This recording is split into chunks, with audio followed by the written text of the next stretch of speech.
você é daqueles que não fazem ideia de como é que é do outro lado? Que tem medo de morrer e sem entender ficar vagando por aí? Então se prepara, o episódio de hoje é feito para você. E aí, Spiriters, sejam bem-vindos a mais um episódio do nosso podcast Espiritismo para Quê? Estamos gravando diretamente do SEAC, Centro Espírita Amor e Caridade de Bauru, e hoje nós vamos falar desse tema super importante que é: como é que vai ser quando eu morrer? Será que eu vou saber que eu morri? Será que tem espíritos que morreram e não sabem que morreram? E a proposta desse podcast é essa, é a gente conversar sobre esses assuntos de uma maneira mais leve, de uma maneira embasada, mas trazendo o debate, trazendo a discussão e a opinião de quem está em casa. E aqui conosco, né, nos estúdios, nós temos a nossa maravilhosa, querida, inteligentíssima Andréia Meri, que está sempre conosco. Né, Andréia? Seja bem-vinda a mais um episódio. Obrigada, mais um. Que bom, eu adoro estar aqui. Pra gente também, a gente ficou muito feliz, viu? Você abrilhanta. Mas, Andréia, tem uma notícia para você hoje. Oi. Esse é o último episódio da temporada. É o último episódio, mas foi uma jornada de vários episódios, né? Segunda temporada. Sim. Estamos fechando com chave de ouro, não é, André? Sim, com uma convidada belíssima. Isso, mas nós temos uma convidada que brilha também, né? Que é maravilhosa, que é a nossa querida Mônica Davos, né? Diretora de doutrina aqui da casa, do SEAC. É médium, é escritora, já tem vários livros lançados aqui pela editora SEAC. Mônica, seja bem-vinda. Obrigada, é um prazer estar aqui. Estava com saudade já do nosso programa. A gente André, estava você com sabia saudade que de você na última também. temporada que ela gravou conosco foi Sintonia e Mediunidade? Gente, pesquisa aí, tá? Tá lá na primeira temporada, nós gravamos com a Mônica. Foi o episódio que mais engajou. Olha Foi só, eu falo engajado. que é a luz que brilhanta nosso podcast. Você sabe que às vezes as pessoas me encontravam e falavam assim, olha, porque ela falou, lembra que ela deu até aquele, eu lembro até hoje do exemplo, que ela falou, olha, quando eu pego o carro hoje, eu lembro de uma coisa que aconteceu comigo, né? Então eu tento ter calma no trânsito, porque uma vez eu estava nervosa e hoje eu tento ter empatia. As pessoas falam muito dessa história, sabia, Mônica? Que bom. Eles lembram dessa história, porque acho que, né, cravou na mente das pessoas isso, né? Criou uma conexão ali. Muito então bom. Fez muita diferença mesmo, viu? Que bom. É muito bom ter você aqui com a gente, né? Gente, duas médiums nessa mesa, não tem nem roupa pra estar aqui, viu? Olha, maravilhosos. Duas médiums que colaram chiclete na mesa brilhante, né? Provavelmente. Vamos consertar agora tudo, né? Vamos consertar. Gostei. Mas, gente, o tema de hoje, as pessoas às vezes não entendem como é que pode, né? Mas tem espíritos, será que morrem e não sabem que morreram, fisicamente falando, né? Do corpo físico, né? A pessoa desencarna, mas ela não sabe que desencarnou. Com certeza. Né? Será que tem isso mesmo, né? André, você vai querer ser avisada que você desencarnou? Eu vou querer saber. Você Eu vai vou querer, querer Mônica, saber. Se eu já não souber, alguém me avisa. Você quer que te contem mesmo? Eu acho que a gente vai perceber. Porque Mas, a gente, na prática, a gente tem a prática aqui. E se você morrer de susto? Bom, aí Entendeu? já é complicadíssimo. Mas olha, perguntei pro pessoal de casa, fiz a seguinte pergunta: como é que você acha que é do outro lado? Porque tem gente que fica assim, mas eu vou chegar lá, eu não vou perceber que eu morri, né? Então nós fizemos essa pergunta na internet lá no nosso Facebook, Espiritismo para Quê? Então fizemos, como você acha que é do outro lado? E olha só, pode pegar aqui, viu, Mônica? Nós deixamos cada um lê uma, viu? Aqui tem assim, todo mundo participa. André, quer começar? Maura Helena, de Cotia, São Paulo. Acho que é um lugar bonito, ensolarado e cheio de plantas e muita vida. Olha Você só. viu que lindo? É que nem Então, aquele filme que lugar tem. bonito, ensolarado, tem muita planta e muita vida. Não é? É um jardim. É um jardim. É um jardim. É um jardim. Maura Helena, eu como biólogo botânico também, né, adoro planta, adoro verde, então seria um céu para mim também. Mônica, você quer ler o próximo? Calel Barbosa, de Porto Alegre. Não, Alegre. Esse é de Alegre. Alegre. Alegre Espírito Santo. Olha o pessoal do Espírito Santo participando com a gente, né? Quero acreditar que seja um lugar lindo, mas às vezes acho que não é. Umbral, principalmente. Estamos num umbral Não é? médio, né? Você viu, da Maura até o Calel, nós fomos do jardim pro umbral. até a questão, né? O Marcelo Nunes, de Ribeirão Preto. Acho que não é lá, mas sim aqui. Acho que continuaremos por aqui. O céu não deve ser um local separado. Então, para o Marcelo, tá todo mundo junto e misturado. Tá todo mundo se acotovelando, não é? Esse cara é o último, André? Natália Santinelli, Araraquara, São Paulo. Pelo que vi em Nosso Lar 1 e 2, um lugar onde todo mundo se veste igual. Teria problemas nesse céu. Que ótimo. Brincadeira. Acho que deve ser um lugar lindo, cheio de natureza. Adorei. Teria problemas esse céu. O estilista desse céu. Esse pessoal é maravilhoso, viu? Mas olha, são muitas formas de pensar, né? A Natália trouxe até embasamento. Olha, ela viu o Nosso Lar 1 e viu o Nosso Lar 2, né? Então, você viu que já passou, ela já assistiu e ela está trazendo referências. Então, como será que deve ser do outro lado, né? Porque a ponto da pessoa desencarnar e não perceber que desencarnou, será que é tão diferente daqui? Será que aqui é igual lá ou é lá que é igual aqui? Ou, como o Marcelo vem dizer pra gente, eu acho que não é lá não, tudo é aqui, não é? E agora, o que a gente faz? Vamos pedir para nossa convidada começar respondendo? Mônica, o que você acha que é lá? O que você sabe? Conta pra gente essa fofoca espiritual. Não, na verdade, nós somos um reflexo da dimensão espiritual, né? E tudo, a questão é toda vibratória. Quer dizer, quantas esferas existem, quantos estados vibratórios. A gente vê nas reuniões mediúnicas, a gente percebe o desafio que os espíritos apresentam para se depararem com a situação que eles se encontram. Né? Não é fácil. Eles conseguem descrever os lugares onde estão? Esse tipo de espírito que não percebe que desencarnou, na verdade, eles ficam naquele estado de entorpecimento, né? Aquele estado como se estivesse acordando de um sonho, vamos dizer, como se estivesse anestesiado, acordando de uma anestesia, né? Nossa, mas você sabe que quando a gente chega, só vou te interromper um instantinho, porque você falou uma coisa, esse entorpecimento. Quando a gente, marquem isso, porque quando chegar no relato, nos relatos, tem uma pessoa que vai trazer exatamente essa percepção. Exatamente essa percepção. Que o espírito, ele está né, nessa confusão mental, nessa confusão psíquica, né? Mas, deixa eu te perguntar, desculpa, continue. Não, alguns percebem, porque tudo depende do grau evolutivo do espírito, né? Alguns têm total percepção do que acontece, inclusive dos desligamentos, inclusive sendo desligado antes da morte, vamos dizer assim, né? E outros não têm a mínima noção do que aconteceu, de acordo com aquilo que ele vivenciou, da causa, né, do grau evolutivo dele. Deixa eu fazer um recorte, Mônica, só que você falou um termo aí, desligamento, né? Então, o nosso corpo, ele está ligado ao nosso espírito, né? O nosso espírito está ligado ao corpo. Então, o nosso espírito, ele usa essa máquina. E ele está totalmente entrelaçado. Então, quando existe a morte do corpo físico, um dos trabalhos super importantes nesse processo é desligar, é afrouxar esses laços que ligam. Então, esse desligamento que você falou, só para quem está ouvindo em casa, né, às vezes não conhece o termo, o desligamento é isso, é afrouxar esses laços que unem o espírito ao corpo. Né? Sim, nós temos o corpo físico, nós temos o perispírito e o espírito. O que acontece normalmente, por exemplo, um exemplo banal de um desligamento com uma doença. Eu, por exemplo, eu tive a minha avó que teve uma doença e ela mesmo antes da morte, ela foi recebendo pessoas, uma tia e uma irmã, com afrouxamento da questão física, do corpo físico, com a enfermidade. Ela foi se deparando com alguns desencarnados. E ela era extremamente católica, não podia ouvir falar em espírito.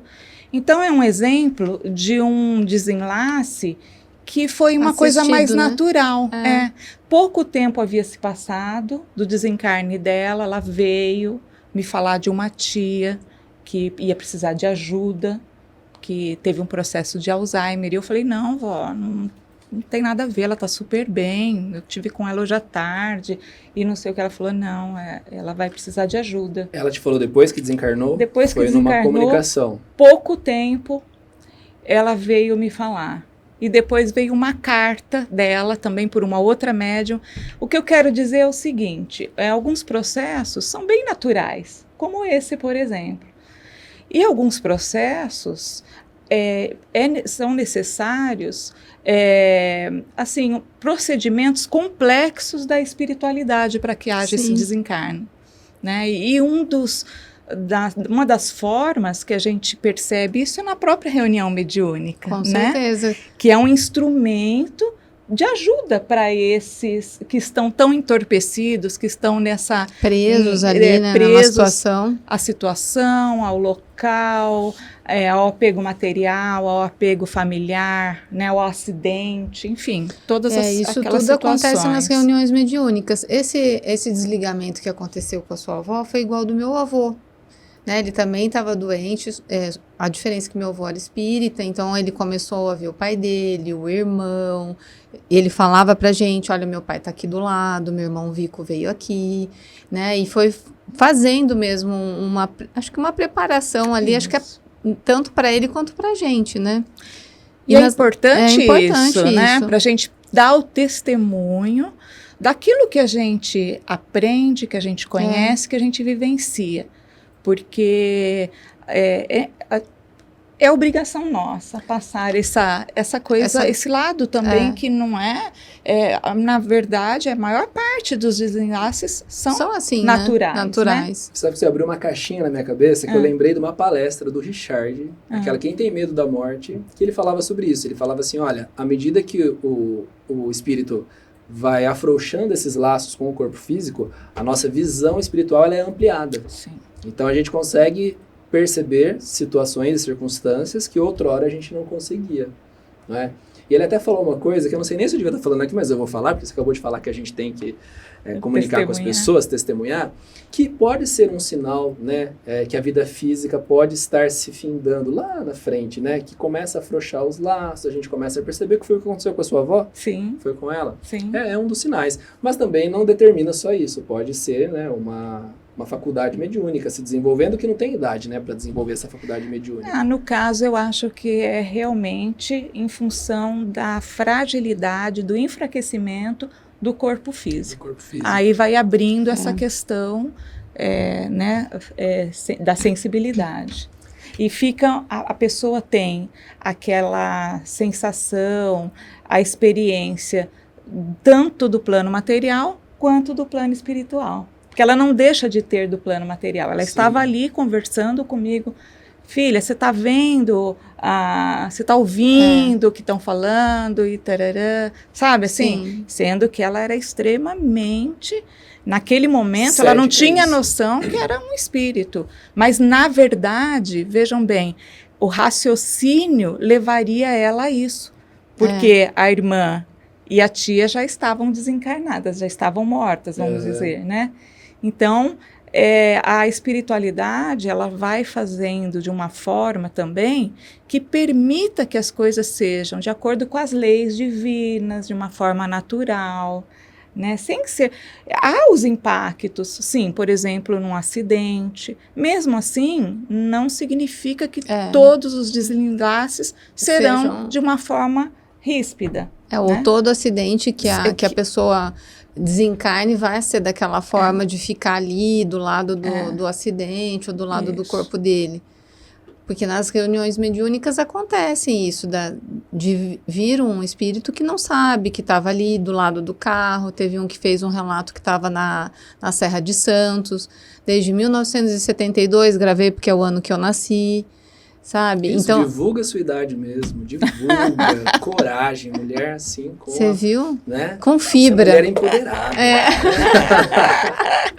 Ela pode. Você estava contando isso? Então, veja, né?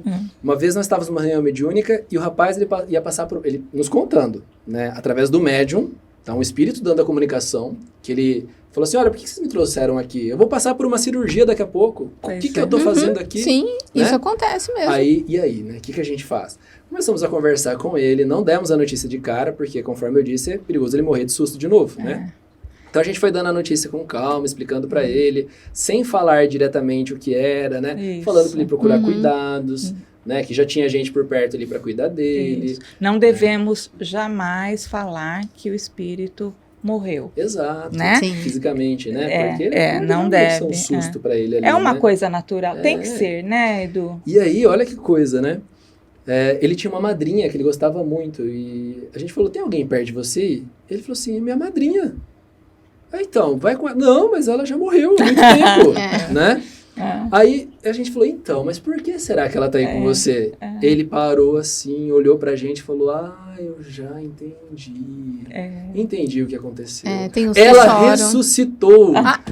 Meu. Entende? Ele falou isso. Ele falou, ela ressuscitou. E aí, o Matheus tá lá rindo. O nosso técnico de som aqui, ele tá rindo ali que eu tô escutando. Mas... E aí foi todo um processo, então, vá com ela, né? Ela acolheu, levou ele junto e ela foi explicar para ele depois. Porque vejam bem, a questão é justamente essa carga vibratória, esse círculo de vibrações ali da reunião mediúnica que proporciona uma oportunidade como essa, né? E porque quanto tempo será que fazia que essa madrinha estava ali acompanhando ele. E ele não conseguia perceber. Então, tudo isso são realmente situações que acontecem. Teve um outro episódio, eu não sei se eu te contei, André, mas talvez eu tenha até contado, né, nos podcasts aqui. Quando a minha avó desencarnou, meu avô desencarnou tipo 10, 12 anos antes dela. E aí ela desencarnou e eu tive uma comunicação de uma senhora que estava na reunião. Ela falou assim, olha, sua avó tá bem, ela já tá no quarto, ela tá já conversando, só que o seu avô ainda não entrou. Mas ele não sai do lado de fora do quarto, mas ele ainda não entrou. Aí eu falei, nossa, mas por que ele não entrou ainda? É porque ela tem que entender primeiro o que aconteceu. Exatamente. Então ela não sabia que tinha morrido, ela estava no hospital. Então, é isso que é o comum, não é a maioria, obviamente, mas é uma situação que ela não deixa de ser comum. Né? Os espíritos não entendem que desencarnaram, não entendem podem não entender que desencarnaram, podem não entender que morreram. Acho que tem uns que entendem, que sabem, outros que não entendem, outros que estão presos num looping, depende muito... Cada caso é um caso. Cada caso é um caso, do grau de evolução, de como foi a morte, de várias outras coisas, né? O importante é a gente sempre saber quando a gente vai reencarnar. Normalmente, nós somos recebidos, acolhidos por um médico, por uma enfermeira, pelos familiares, né? Há o acolhimento. E no desencarne é a mesma coisa, né? Claro que há casos e casos, mas o acolhimento, a misericórdia divina, ela sempre existe. Sempre existe. Né? Não importa se demora se demora 2 horas, se demora 4, se demora dias, se demora anos. Não importa, mas isso vai acontecer. O próprio André Luiz, que ele relata que ficou 8 anos no umbral, a mãe dele não saía de perto dele, não desconectava dele, mas ele não conseguia percebê-la. Né? Então, assim, nunca ficaremos desamparados, né? Tem uma pergunta que mandaram aqui que é assim, olha... Se já morremos muitas vezes, por que a gente não reconhece essa condição? Então, pensando no espiritismo que nos fala das existências sucessivas. Então, nós já nascemos e morremos muitas vezes, não é? O que você acha, Mônica? Por que o espírito ele acaba não reconhecendo essa condição, às vezes? Justamente pelo apego aos bens materiais, aos familiares. E isso acontece também e a situação, assim, a causa da morte. Ao merecimento, né? Tudo depende, mas essa situação acontece ao contrário também. Se a gente for pensar, aquela teia que os familiares, eles criam em volta do doente e que tenta segurar o doente, né? Orando para que não se liberte.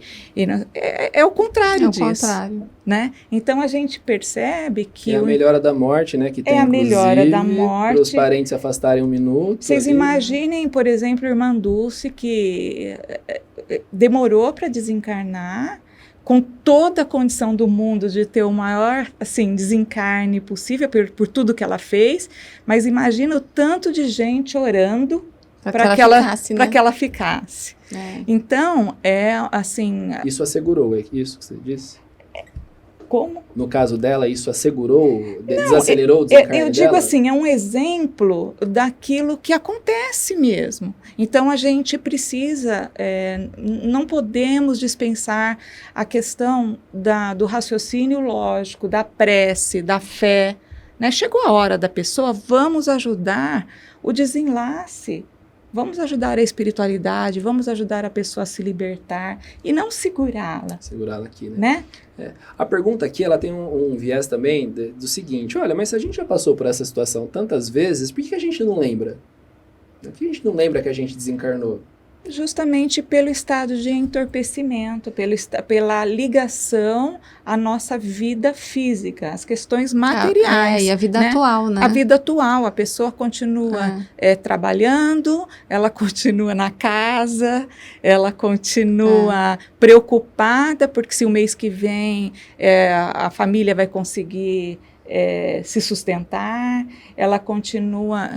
Sim, ela fica apegada, à vida que ela tinha física. A vida física. A vida física, né? O Richard ele sempre falava, né, que tão importante quanto viver a vida é se preparar para a morte, né? Se prepare para a morte, né? Ele falava muito isso. Para quem está ouvindo aí, Richard ele foi um trabalhador aqui da casa, né, que fez um trabalho belíssimo, escreveu muitos livros, né, deu um apoio. Ele foi quase um mentor encarnado aqui, né, do SEAC, tanto que ele nos ajudou. E ele sempre fazia muitas palestras edificantes, nos dava muitas orientações, ele falava sobre isso, né. E isso que nós estamos discutindo, né, de não reconhecer, pode ter muito a ver com o esquecimento reencarnatório, que a gente esquece para reencarnar, começando uma espécie do zero, né? E aí não reconhece esse momento, né? Essa sensação. Isso é importante até, né? Para a gente poder ter a vida atual da forma que ela tem que ser, sem a gente trazer o peso ou a leveza das encarnações anteriores, né? Então, na hora do desencarne, a gente ainda está em esquecimento. Está em esquecimento. Então, a por isso gente que não lembra da sensação, ligado com né? a vida atual, né? Mas veja, então, a gente consegue chegar numa resposta para as pessoas que falaram aqui, né? Como é que é o lá, né? Como que é o lá? É tão igual, tão parecido que as pessoas não sabem que morreram. Então elas continuam vendo móveis, elas não estão vendo nuvens, que nem a gente imaginava, a gente não está de branco, vestindo asas e tudo mais, porque isso foi uma criação mítica da morte, onde a pessoa ela tinha uma transformação visual dela mesma e do ambiente onde ela estava. Né? Foi muito pintado para a gente essa história de nuvem, de céu, de paraíso imediato, e não é assim. Né? O espírito, ele fecha, a pessoa ela fecha o olho físico, os olhos físicos, abre os olhos espirituais e ela continua enxergando tudo como é. Sim. E é igual. Por pelos isso relatos que a gente tem é igual. Né, dela perceber, mas como assim se eu morrer? Se tem uma mesa e eu consigo encostar na mesa, se tem um chão eu estou sentindo pisar no chão. Ou quando está na reunião mediúnica, mas por que eu estou nesse hospital diferente? Né? Porque realmente ela pode ter desencarnado num hospital e continua no hospital, muitas vezes. Por que é diferente esse hospital aqui? E também veio uma pergunta assim, olha, espíritos realmente podem não aceitar a própria morte física e continuar vivendo com os vivos, mantendo a rotina? Acho que a gente até começou a falar disso, né? O que você acha, Mônica? Sim, olha, eu até fiz uma relaçãozinha aqui das situações, né? Eles continuam realizando as mesmas atividades, muitas vezes não cumpriram o seu roteiro kármico, o programa reencarnatório, muitas vezes são suicidas, possuem extremo apego às questões materiais, aos desejos materiais, aos vícios, né, álcool, fumo, sexo, prazeres diversos, tinham medo de morrer. Nossa, muitos relatam isso. E após o desencarne continuam negando a morte, morte súbita, dificuldade de aceitarem que passaram pela transição, ódio, vingança, apego aos familiares, ceticismo fortemente arraigado, questões religiosas, morte após deficiências, transtornos psíquicos graves. Isso tem uma coisa interessante aqui para nós na casa, que até é uma curiosidade. Nossos mentores, se a gente for pegar as falanges que nós temos aqui, as falanges que temos aqui em nossa casa... Não, pera. Vamos fazer um recorte. Você está me dizendo que aqui no SEAC tem um grupo de espíritos que cuidam da casa? Nossa, muitas falanges. Então, por exemplo, quando se apresenta um irmãozinho nosso que acredita que ele tem que dormir até o juízo final e tal, e tem aquela dificuldade de entender o que está acontecendo, né? O que acontece? Tem a falange dos pastores aqui na casa. Olha só. Que vêm, que conversam, que a seu modo próprio, que muitas vezes aceitam, o espírito aceita ir com eles, né? Então, por exemplo, são inúmeras as aberturas que tem para que se possam adequar a cada situação. Porque depende da crença que a pessoa tinha, né? Isso acontece mesmo nas reuniões mediúnicas, né? Principalmente de estar dormindo. Mas por que me acordaram? Né? O pastor falou que eu ia dormir até o juízo final. Isso é comum, né, acontecer. E a fé, a forma de viver não tem nada a ver com religião. São pessoas boníssimas, cada qual em sua religião, ou não. Pessoas que souberam viver ou não. Que souberam fazer o bem ou não. Né? Aquela analogia, né? Todos chegarão ao pico da montanha, cada um a seu caminho. Cada um a seu caminho. Então, todos estão rumo ao pico, né? O importante mesmo é a questão da prece. Tanto no nosso desencarne, como quando a gente está ao lado de alguém que está desencarnando ou acompanhando esse processo. É importantíssimo para a gente ajudar a espiritualidade no processo. Sim. Né? E a própria pessoa também, né? O próprio espírito. Sim. Você já viu, André, em alguma reunião mediúnica, espíritos que se manifestaram, que ainda continuam vivendo na casa deles, que eles moravam? Você já passou por isso? Já viu? Já teve essa experiência? Como é que foi? Inclusive, perguntando assim, o que você está fazendo aqui? Por que você entrou na minha casa? Eu não te chamei. Não tinha noção que tinham desencarnado, olha só. Não... Aí você tem que ter muita paciência, muita calma para falar não, né? Não invadir sua casa, né? E conversar. Às vezes, assim, olha, eu utilizo, assim, uma técnica, que eu acredito que seja uma técnica de falar, olha, vamos fazer assim. Vamos fechar os olhos, eu vou fechar junto com você. E aí a gente vai abrir de novo, e aí você me fala o que você tá vendo se eu entrei na sua casa. E aí a gente faz junto, eu fecho mesmo os olhos, a gente abre, eu falo agora a gente vai abrir. E agora, o que você tá vendo? Aí a grande maioria, todos pelo menos que eu conversei até hoje, não, eu não tô mais em casa, por que eu saí de casa? E aí a gente continua o trabalho. A partir dali, né? A partir dali. E um pouco mais forte que isso, aquela obsessão mesmo, aquela questão na casa, é o princípio das casas mal assombradas. Sim. Né? Uma vez nós lemos uma história, né, de um empreiteiro que foi reformar uma casa muito antiga e aconteciam coisas muito estranhas na casa. Que os funcionários não ficavam. Não ficaram. Eu lembro até hoje da frase dele. Olha, acontecia alguma coisa que a minha fé não sabia explicar. Ele falava. Bem isso mesmo. Mas deixa uma curiosidade que me bateu. Quando vocês duas estão na reunião mediúnica e vocês, de repente, estão ali conversando com o médium que está dando a passividade, né? Então, na verdade, quem está falando é o espírito, né? Usando o maquinário do corpo do médium. André, você vê a pessoa ou você vê o espírito? Às vezes eu vejo o espírito, às vezes. E você vê nas condições que ele está? E você, alguns sim. E a Mônica mas também? são poucos. Não, eu sou médium, né? Então ela também. Então você é médium, André, desculpa. Ela é médium também. E aí você vê também desse modo? Você vê o próprio espírito quando está dando a passividade? Depende do caso. Tudo depende. Às vezes conte-nos. Não, às vezes tem evidência, né? Antes ele se aproxima, você tá vendo. Às vezes não. Às vezes são as sensações que começam a vir fortes. No início, quando se começa o processo mediúnico, assim, as coisas acontecem de uma forma mais materiais, vamos dizer assim. O espírito sente, você sente aquela coisa como se estivesse no fogo, você sente aquela enfermidade, parece que fica uma coisa mais material. Conforme vai passando as nossas experimentações, a gente vai se desenvolvendo um pouco mais, a coisa é mais a nível intelectual mesmo. Você tem menos sensações, mas você sabe exatamente, você dá a passividade, você já está num estágio que você confia. Eu entendi sua resposta. A Andréia, ela conversa com o médium. Eu não sou ostensiva. Mas agora ela também tem a mediunidade da evidência. Você dá a passividade, Sim, é isso? isso. Ah, tá, entendi. Sim. Você não conversa enquanto esclarecedora. A Andréia é esclarecedora, certo? Sim. Ela Tem médium conver- também, mas na reunião ela é mais esclarecedora. Ah, tá. Eu não sou ostensiva, eu sou vidente. Não todas as vezes eu vejo, mas eu vejo. Tá.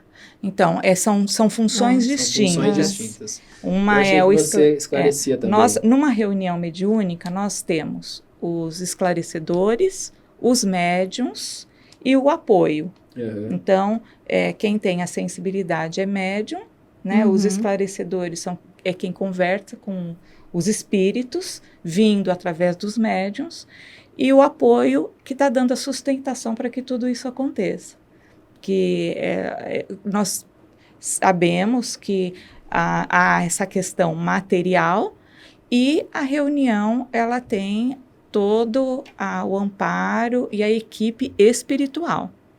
Então, e tudo isso é que se conecta e que forma justamente aquele vínculo vibratório, aquele círculo vibratório que é capaz de fazer com que o espírito saia daquele entorpecimento. Entendi, olha só. Ou venha, por exemplo, um espírito obsessor e através da sensibilidade, da sensibilização, ele consegue muitas vezes escutar e às vezes sai do mesmo jeito, volta outras vezes, mas tudo em função dessas equipes, da equipe material e espiritual que trabalham.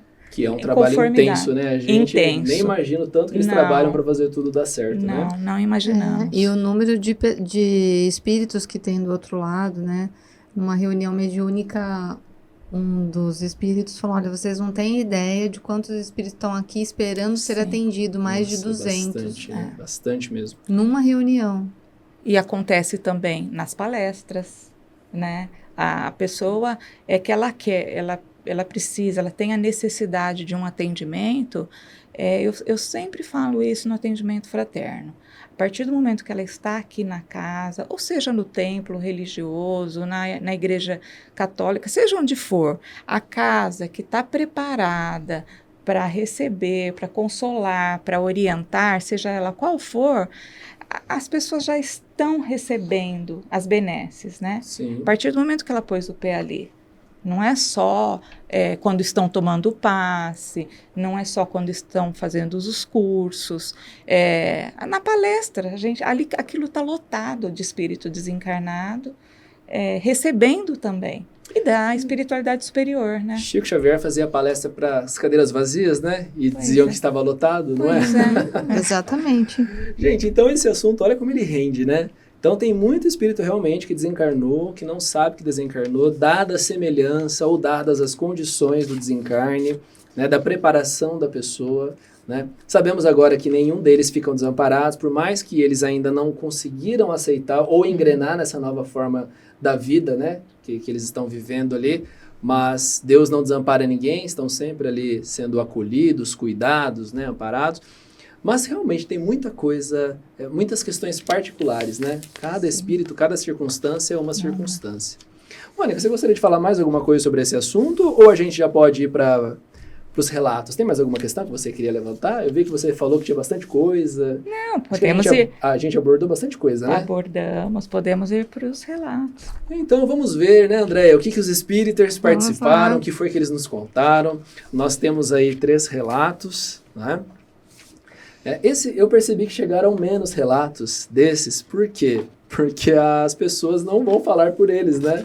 Então, sobre essa questão do morri, não sei que morri, o desencarnado não ia contar, então eram as pessoas que iriam nos contar, então veio um pouquinho menos dessa vez. Mas vamos separei 3 aqui que eu achei... Como ele sabe as histórias, ele que escolhe quem começa. Então, vai lá, André, pode começar, então vamos lá. Primeiro relato aí. Mirela Salvati, Pitangueira, São Paulo. Olá, meu nome é Mirela, tenho 37 anos e sou médium. O que mais vejo são irmãos que desencarnaram e não têm plena consciência disso. Vagam por entre os vivos, sentem-se irritados, revoltados ou às vezes simplesmente confusos, como se estivessem sob o efeito de alguma droga ou embriaguez. Muitos são acolhidos e encaminhados nos centros espíritas, ou em outros locais onde os bons espíritos os recebem para os primeiros atendimentos. Infelizmente, muitos desses desencarnados nem conseguem enxergar esses postos de socorro, pois suas vibrações ainda não estão plenamente equilibradas. De todos os casos, os que não sabem que já morreram, são os que mais me impressionam e de certa forma me impactam. Você vê, é uma pessoa que é do meio espírita, né? Que é médium, deve ver bastante coisas disso, né? E ela fala uma coisa interessante, né? Que é o estado de embriaguez ali? Que foi aquela questão que você falou, né? Desse entorpecimento, né? Mas ela me chamou a atenção, olha, que ela fala assim, às vezes eles passam perto de locais onde eles poderiam ser acolhidos, mas eles ainda não enxergam esses locais. Isso. Porque como que ela escreveu aqui? Aquela fala da questão do equilíbrio. Aqui, olha. Pois suas vibrações ainda não estão plenamente equilibradas. Né? Até para enxergar precisa, né? Que foi o exemplo do próprio André Luiz, né? Que a mãe dele estava o tempo todo do lado dele e ele não conseguia ver, né? Atrasa muito o desenvolvimento espiritual da pessoa também, esse estado de entorpecimento, né? Sim. Que coisa, né? André acabou de ler. Mônica, você pode ler pra gente o segundo aí? Olá, tudo bem com vocês? O nome e o lugar primeiro, desculpe. É Renan Faria, Campo Largo, Paraná. Olá, tudo bem com vocês? Passamos por um problema aqui em casa por causa dessa história de morrer e não saber. Meus avós foram casados por 51 anos e, embora minha avó fosse muito religiosa, meu avô nem tanto. Ficava mais em casa, depois que se aposentou quase não saía e só queria saber de TV, tabaco e seu jardim. Era aquele tipo que falava muito pouco, ficava na dele, não era muito de interagir com a família.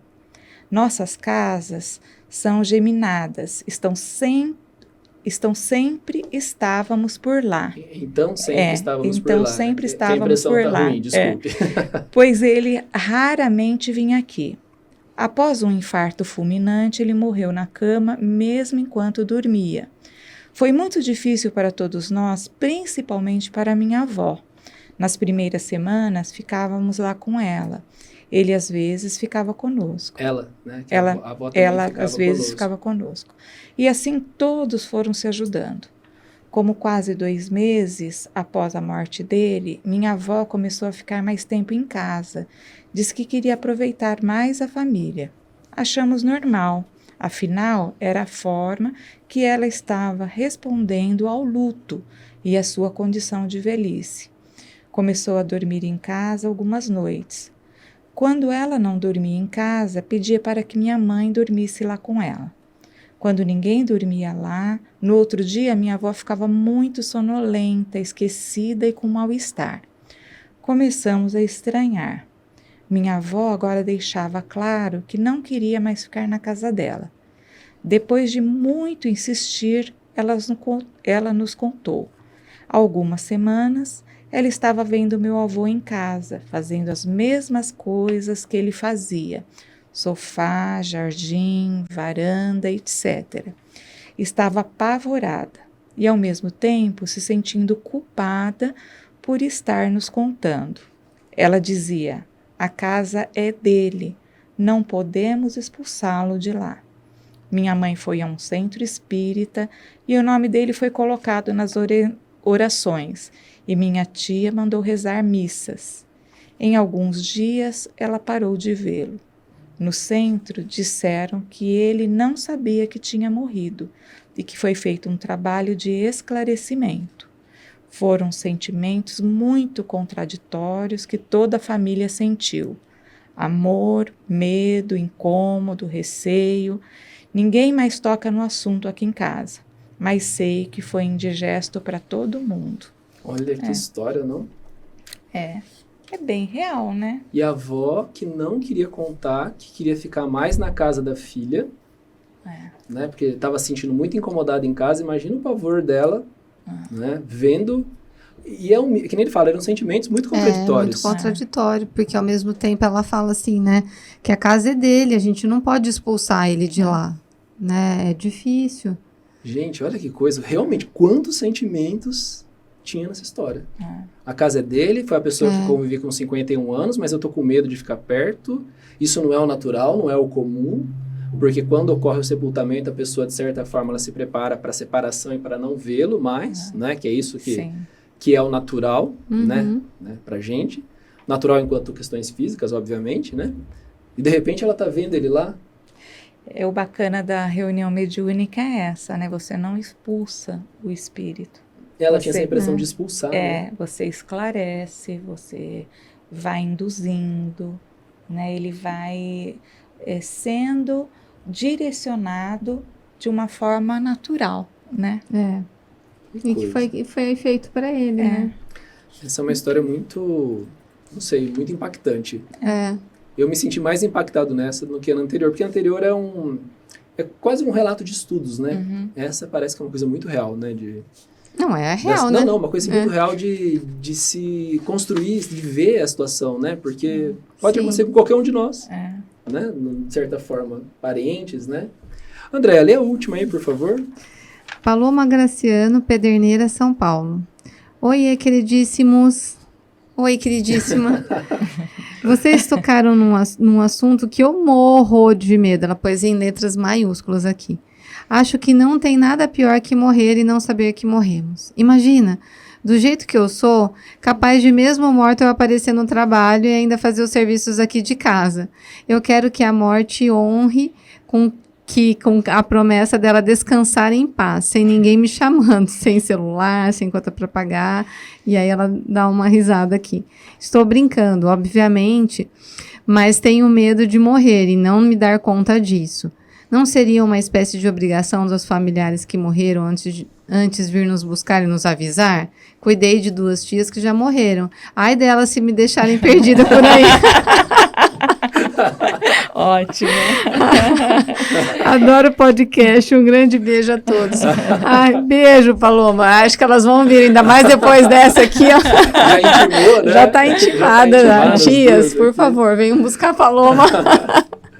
Muito bom. Mas sabe que isso que ela falou, quando eu comecei os estudos espíritas, era um receio que eu tinha também. Eu ficava, meu Deus, já pensou se eu morrer e não descobrir que eu morri? Né? Como é que vai ser? E ela aqui falando, olha, ai das minhas tias se não vierem. Mas ela fala, mas os parentes não têm que vir avisar?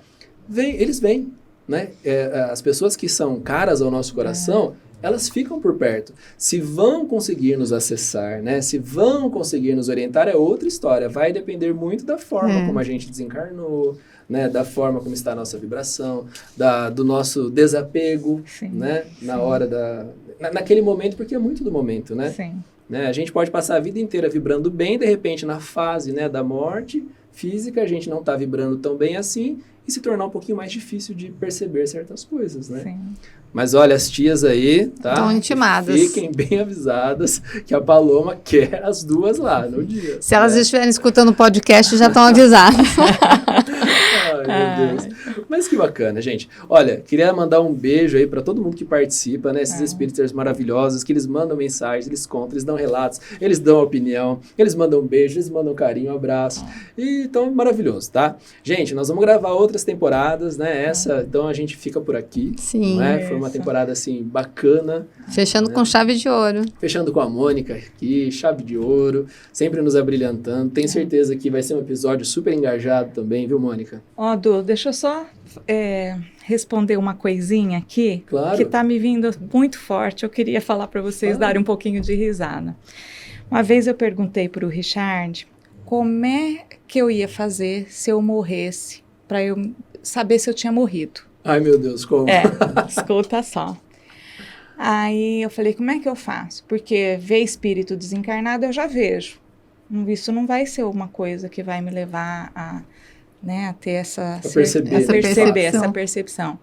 Ele falou, sabe o que você faz? Você olha no espelho. Se você não estiver lá, é porque você morreu. Aí você já é uma alma desencarnada.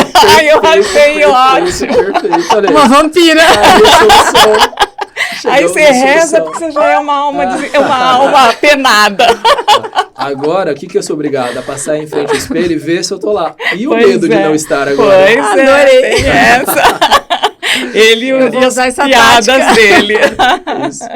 Bom, para fechar então a nossa pergunta, espiritismo para quê? Andréia, por que é importante saber que morremos quando de fato já estivermos mortos fisicamente? Olha, eu não consigo parar de pensar na roupa, eu vou olhar para a roupa, se eu tiver com aquela roupa tudo igual, acho que eu vou pedir para personalizar, deixar o ombro só. Do nosso lar.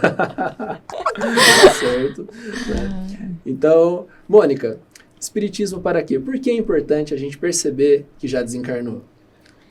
Para a gente continuar a nossa jornada, né? Fazendo o bem, trabalhando, ajudando, aperfeiçoando a nós, que é aquilo que a gente tem tentado. É tão difícil, né? Sim, a reforma íntima, sim. Mas a gente precisa persistir, estejamos encarnados ou desencarnados. Isso aí. Né? Então, espiritismo para quê? Por que é importante saber, né, que desencarnamos? Na minha opinião, para que a gente caminhe com confiança. Sim. Confiemos no processo, confiemos nos caminhos, confiemos em Deus, porque é só mais uma forma de viver a nossa vida se transformando, né, e continuando. Gente, é isso. Gente, muito obrigado. As meninas aqui que abrilhantam sempre, né? A Andréia, de todos os dias, minha companheira de podcast. A Mônica, muito que bom. Aparece de vez em quando, que a gente tem que ir lá, sabe, marcar com antecedência. Falar, Mônica, você vai, porque ela é tímida, viu? Não parece quando ela tá no microfone aqui, mas ela é tímida. Né? Mas a gente arrasta, né, André? A gente não quer nem saber, né? Mônica, obrigado. Eu que agradeço. O aprendizado aqui com vocês é muito importante, tem sido bem bacana. A gente saber que mexe com o coração das pessoas, né? Que pode dizer alguma coisa para a melhoria de todo esse processo. Eu agradeço bastante. É isso, André. Valeu a pena mais uma jornada? Valeu a pena mais uma jornada. Pronta para a próxima já. Obrigada, gente. Beijos para vocês. Continuem participando, escrevam. A gente adora receber suas mensagens. É isso, pessoal. Um beijo enorme. Fiquem com Deus. Até a próxima. É isso aí, Spiriters. Estamos finalizando então o episódio de hoje do nosso podcast Espiritismo para quê? Nos siga no Instagram, @espiritismo para quê. Até a próxima, pessoal. Voltaremos em breve. Um abraço.